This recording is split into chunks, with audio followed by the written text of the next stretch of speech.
বিসমিল্লাহির রহমানির রহিম। আদ-দারসু সামিনু ওয়াস সালাসুন, উসুলুত তাখরিজ বা হাদিস বের করার মূলনীতির ৩৮তম দর্স। এই দর্সে আমরা এই কিতাবের একটি নমুনা এবং এই নমুনার যে রুমুজগুলো ব্যবহার করা হয়েছে সেগুলো দ্বারা কি উদ্দেশ্য সেই সম্পর্কে জানব।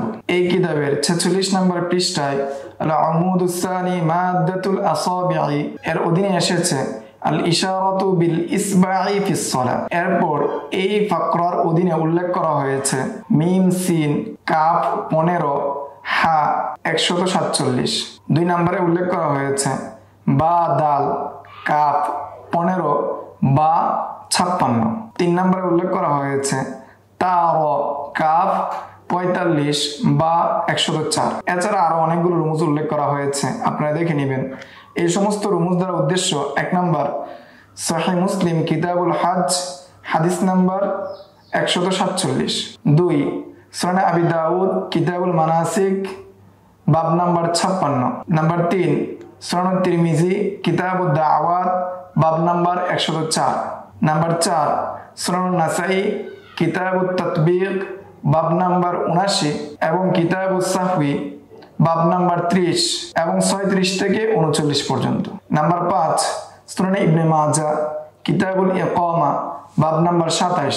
নাম্বার ৬ সুনান দারিমি কিতাবুল উযু বাব নাম্বার ৮৩ এবং ৯২। নাম্বার ৭ মুসনাদে আহমদ প্রথম খণ্ড সফহা নাম্বার ৩৩৯ এবং দ্বিতীয় খণ্ড সফহা নাম্বার ১১৯।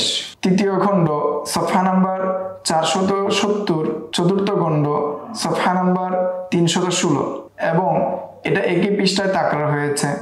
অনুরূপভাবে ৩১৮ পৃষ্ঠায় তাকরার হয়েছে। অনুরূপভাবে ৩১৯ পৃষ্ঠায় তাকরার হয়েছে। ৫ নম্বর খণ্ড সফহা নাম্বার ৩৯৭। মুসনাদে তয়ালিসি হাদিস নাম্বার ৭৮৫। এই সমস্ত কিতাবের মধ্যে যে সমস্ত ব্যক্তিদের নাম রয়েছে এই ব্যক্তিদের নাম অনুযায়ী অনুবাদক অর্থাৎ কিতাব মিফতাহি কুনুজিস সুন্নাহ এর আরবিতে অনুবাদক যিনি, তিনি একটি স্বতন্ত্র ফেহরিস্ত তৈরি করেছেন এবং এই ফেহরিস্টটিকে এই কিতাবের শুরুতে রেখেছেন। এই 14টি কিতাবের মধ্যে যে সমস্ত নাম রয়েছে সেই সমস্ত নাম অনুযায়ী একটি ফেহরিস্ত তৈরি করেছেন। ওই নামগুলোর পাশে বাব নাম্বার এবং কিতাব নাম্বার উল্লেখ করা হয়েছে। তবে সহিহ মুসলিম এবং মুয়াত্তা মালিকের ক্ষেত্রে হাদিস নাম্বার উল্লেখ করা হয়েছে, হাদিস নাম্বার উল্লেখ করা হয়েছে এবং বাব উল্লেখ করা হয়েছে। আপনি যদি চান এই ব্যক্তির জীবনীগুলো অনুসন্ধান করতে বা এই ব্যক্তিদের জীবনীগুলো নিয়ে কাজ করতে,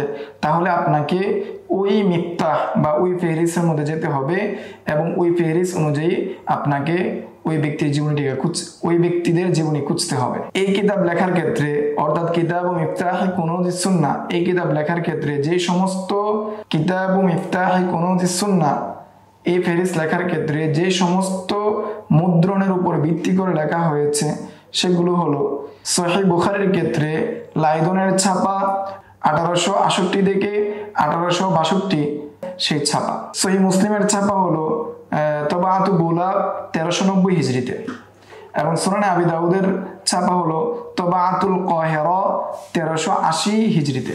জামিউ তিরমিজির ছাপা হলো তবাআতু বুলাগ 1392 হিজরিতে। সুনান নাসাইর ছাপা হলো তবাআতুল কাহিরা 1312 হিজরিতে। সুনানে ইবনে মাজার ছাপা হলো তবাআতুল কাহিরা 1313 হিজরিতে। সুনানে দারিমির ছাপা হলো তবাআতুল দিহলি অর্থাৎ দিল্লির ছাপা 1337 হিজরিতে। মুয়াত্তা মালিকের ছাপা হলো তবাআতুল কাহিরা 1379 হিজরিতে। মুসনাদে আহমদের ছাপা হলো তবাআতুল কাহিরা 1313 হিজরিতে আর তবাআতুল মাইমানিয়া থেকে। মুসনাদে তয়ালিসির ছাপা হলো তবাআতু হায়দ্রাবাদ 1321 হিজরিতে। মুসনাদে যায়েদ ইবনে আলী এর ছাপা হলো তবাআতু মিলানু 1919 হিজরিতে। তবাআতু ইবনে সাদের ছাপা হলো লাইদনের ছাপা 1904 থেকে 1908 পর্যন্ত। সিরাত ইবনে হিশামের ছাপা হলো তবাআতু গুতানগান 1859 থেকে 1860 হিজরিতে। এর অধিকাংশ ছাপাগুলো বর্তমানে পাওয়া যায় না, এটা নাদের হয়ে গিয়েছে। প্রথম যে 9টি কিতাব রয়েছে সেই 9টি কিতাবের তবাআ তবার ক্ষেত্রে দেখা যাবে যে অনেকগুলোই বর্তমানে পাওয়া যায় না। এই জন্য একজন পাঠক অথবা গবেষককে একটা কৌশল অবলম্বন করতে পারে। আল মুআজামুল মুফাহরাস কিতাব যেটি রয়েছে, সেই কিতাবটা যে তবার ভিত্তিতে এই মুফাহরাসটা তৈরি করা হয়েছে, ওই সব মুদ্রিত কিতাবগুলো থেকে কিতাব ও মিফতাহে কুনুজুস সুন্নাহর মাধ্যমে তাখরিজ করা সহজ হবে, এবং এটার মাধ্যমে করলে এটার কাছাকাছি হয়ে যায়, এবং এটার মাধ্যমে করলে সহজ হয়ে যাবে, সহজে মিলে যাবে। বাকি যে 5টি কিতাব রয়েছে, সেই 5টি কিতাবের ক্ষেত্রে কিতাব ও মিফতাহে কুনুজুস সুন্নাহ যে সমস্ত কিতাবের উপর ভিত্তি করে লেখা হয়েছে, ওই কিতাবগুলোর মধ্যে তাখরিজ করলেই ভালো। আর যদি না পাওয়া যায় ওই কিতাবগুলো, এর কাছাকাছি যে মুদ্রণ হয়েছে সেই সমস্ত কিতাবগুলো থেকে তাখরিজ করা যেতে পারে। অধিক মুরাজাআতের মাধ্যমে একজন গবেষক বা একজন পাঠক সহজেই তার কাঙ্ক্ষিত স্থানে পৌঁছতে পারবে। আজকের দর্স এই পর্যন্তই। আগামী দর্সে এই কিতাবের মুলাহাজার উপর কিছু আলোচনা হবে। আসসালামু আলাইকুম ওয়া রাহমাতুল্লাহ।